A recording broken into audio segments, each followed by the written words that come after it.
Good morning everyone. कैसे हैं आप लोग? उम्मीद करती हूँ इंशाल्लाह आप सभी लोग खैरियत से होंगे, अच्छे से होंगे और आने वाली जो ज़िंदगी है हम तमाम की अच्छे से गुज़रे। और यही हमारी दुआ है कि हम सभी लोग जहाँ भी रहें, जिस हाल में रहें, खुश रहें और अल्लाह का लाख लाख शुक्र अदा करें, क्योंकि अल्लाह ने जो ज़िंदगी हमें दी है, हम सबको जो ज़िंदगी जो दी है उसमें हम शुक्र करें और सब्र करें। आने वाली ज़िंदगी की तमाम परेशानियां सभी के साथ लगी हुई है, चाहे वो आप हो, मैं हूँ और अदर हर पर्सन के साथ ज़िंदगी के थोड़े दुख हैं तो थोड़े सुख भी हैं। बेहतर होगा कि हम दुखों को देखने के बजाय सुख और खुशी खोजने की कोशिश करें। इन्हीं दुखों के लम्हों में से खुशी की भी एक शुरुआत होती है, बशर्ते हमें और आपको, हम सबको एक पॉजिटिव नज़रिए के साथ ज़िंदगी को जीना चाहिए। न जाने कब ज़िंदगी किस मोड़ पे कहाँ लेकर के आए और हमें किन हालात से गुज़रना पड़े। इन तमाम ज़िंदगी के मरहलों में हमें घबराना नहीं चाहिए, बल्कि हिम्मत और सब्र से काम लेना चाहिए, क्योंकि ये ज़िंदगी है, उलझेगी नहीं तो सुलझेगी कैसे। जी हाँ, मैं हूँ नेहा, आप सभी की होस्ट और दोस्त। बातों बातों के सेट पर आज मैं बातें करूँगी आप सभी लोगों से डेंगू फोबिया के बारे में। जी हाँ, डेंगू फोबिया इस समय वायरल फीवर जो है चल रहा है और ये मौसम भी जो है वो बड़ी अजीब व गरीब सी है। बरसात का मौसम है, कभी बहुत ज़्यादा उमस हो जा रही है, गर्मियाँ बहुत ज़्यादा हैं, कहीं बाढ़ का माहौल है, कहीं लोग घर से बेघर हो गए हैं। तो हर जगह प्राकृतिक जो है वो बिल्कुल डिसबैलेंस हो गई है।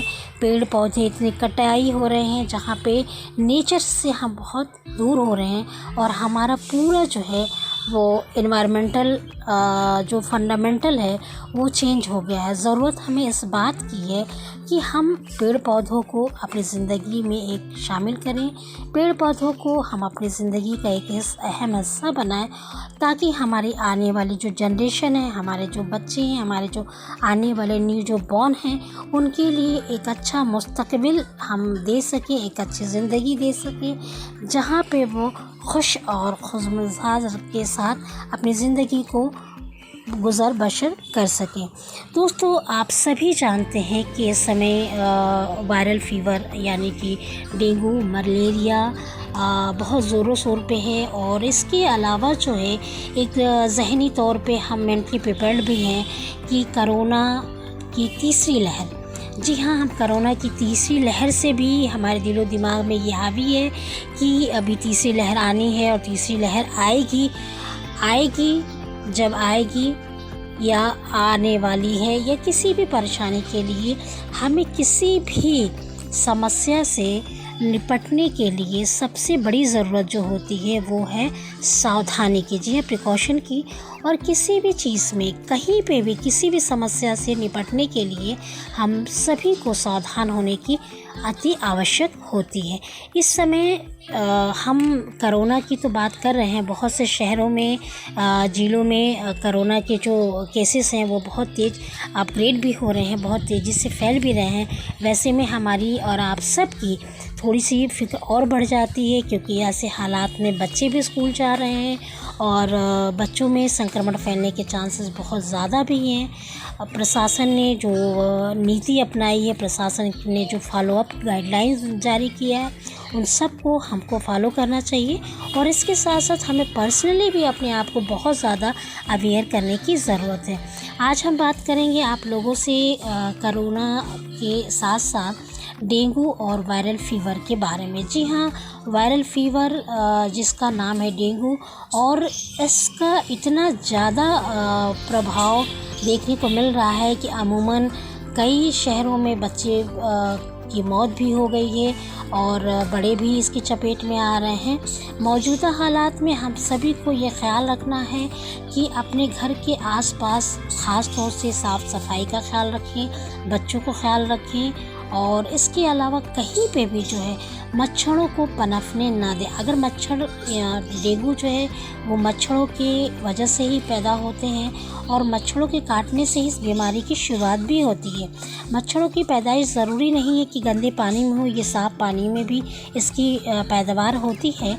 ज़रूरत इस बात की है कि हमें अपने रूटीन लाइफ में, जो डेली की हमारी रूटीन लाइफ में, उन सब में सफाई का ख़ास तौर से ख्याल रखा जाए, ताकि इस बीमारी से, इस तमाम तरह की बीमारियों से हम निजात पाएँ और हम सब सेफ़ रहें, खुश रहें। जी हाँ, डेंगू के जो वेरिएंट देखने को मिल रहे हैं वो इस बार एक नहीं बल्कि 4 तरह के वेरिएंट देखने को मिल रहे हैं इसमें, और इसके बड़े ख़तरनाक सिम्टम भी जो आ रहे हैं वो देखने को मिल रहा है। यह मादा मच्छर से पैदा होता है, जो साफ़ पानी में भी निकलता है। और इसके लिए बेहतर ये है कि डेंगू के जो 4 वायरल सीरोटाइप्स हैं, उनके बचने के लिए, उनको रोकने के लिए हमें ख़ास तौर से जो ख्याल रखना है वो है कि हम साफ़ सफाई के साथ साथ, अगर हमें फ़ीवर आ रहा है या कहीं भी हमें इस तरह के कोई संक्रमित व्यक्ति या फिर कहीं लक्षण लग रहा है, तो डॉक्टर के प्रिकॉशन के साथ साथ हमें ख़ास तौर से ट्रीटमेंट करें, इलाज करें, ज़रा भी लापरवाही ना करें, क्योंकि ज़रा भी लापरवाही हमारे और सब के लिए बहुत ज़्यादा परेशानी का सबब हो जाएगा। इसमें सबसे बड़ी तेज़ तो बात है कि बुखार बहुत तेज़ हो रहा है, हमारे प्लेटलेट्स जो है वो बहुत डाउन होना शुरू हो जाता है, शरीर में दर्द शुरू होने लगती है, और इसके साथ साथ जो ब्लीडिंग नाक में से, पेट, दिमाग, मसूड़े से रक्तस्राव होने लग रही है। तो हम सबको इन ख़ास तौर से ध्यान देने की ज़रूरत है, चाहे वो किसी भी एज के बड़े हों, बुज़ुर्ग हों, बच्चे हों। हम सब की ये ज़िम्मेदारी बनती है कि इन तमाम बीमारियों से, आने वाली तमाम परेशानियों से हम सब अपने आप को सेफ़ रखें, सुरक्षित रखें, और अपनी आने वाली जो ज़िंदगी है उसमें खुश रहें, खुशहाल रहें, क्योंकि सावधानी ही हमारी सबसे बड़ी सावधानी ही बीमारियों को दूर करने का रास्ता है। तो दोस्तों, हम ये छोटी सी एक आपको इन्फॉर्मेशन दे रहे थे। बाकी आप लोग और हम सब अवेयर भी हैं, और इंशाल्लाह आने वाली जो तीसरी लहर है और जो कोरोना की जो एक हमारे दिलो दिमाग में फोबिया बैठ गया है, इस टॉपिक पे भी हम बहुत जल्द बात करेंगे। डेंगू और के 4 वेरिएंटर हैं, जिसमें कि सबसे पहला जो वेरिएंटर है वो है DENV, यानी कि DV 1, 2, 3 और 4। SN मेडिकल कॉलेज के डेंगू के नोडल अधिकारी डॉक्टर मृदुला चौधरी ने बताया कि इसमें DV3 ज़्यादा घातक है। DV 1 और 4 में तेज़ बुखार, प्लेटलेट्स डाउन कम होना और शरीर में दर्द होता है। DV 2 में तेज़ बुखार के साथ इंटरनल ब्लीडिंग होने पर शरीर पर चकत्ते पड़ सकते हैं, मगर डेंगू 3 में डेंगू हेमरेजिक फीवर में ब्लीडिंग, नाक, पेट, दिमाग, मसूड़े से रक्तस्राव होने लगती है, प्लेटलेट्स काउंटिंग कम होती है, गुर्दा सहित शरीर के अन्य अंग प्रभावित होने लगते हैं और मौत भी हो जाती है। इन तमाम परेशानियों से बचने के लिए हमें कुछ लक्षण भी हैं और इसके सुझाव भी हैं, ये भी हम देख लेते हैं। डेंगू के जो लक्षण अमूमन देखने को मिल रहे हैं, उसमें सबसे पहला जो है कि वो हमारे और आपके जिनको भी डेंगू के लक्षण आ रहे हैं, उसमें प्लेटलेट्स की तेज़ी से गिरना सबसे पहली जो वजह है, वो है प्लेटलेट्स का तेज़ी से गिरना। दूसरा है फेस पे, यानी कि चेहरे पे सूजन और फेस का लाल हो जाना। तीसरा जो लक्षण है वो पेट व अंगों में पानी भरना। चौथा लक्षण है रक्तचाप बेहद कम हो जाना, मल्टी ऑर्गन्स फेल्योर हो जाना। और सामान्य लक्षण तेज बुखार, सिर, बदन दर्द, मांसपेशियों में अकड़न, चक्कर आना, उल्टी और आँखों के सामने धुंधला सा दिखना। ये तमाम नॉर्मल ऐसे जो दिखने वाले लक्षण हैं, इन्हें बिल्कुल हल्के में लेने की ज़रूरत नहीं है। इन में से कोई भी ऐसा लक्षण अगर किसी भी व्यक्ति को समझ में आता है या महसूस होता है तो फ़ौरन चिकित्सक से, अपने आसपास के जो चिकित्सक हैं उनसे संपर्क करें और उनके बताए हुए मार्गदर्शन को को फॉलो अप करें। इससे बचने के लिए सबसे बड़ी चीज़ है तो हमें अपने घर के आसपास बहुत साफ़ सफाई की ज़रूरत है।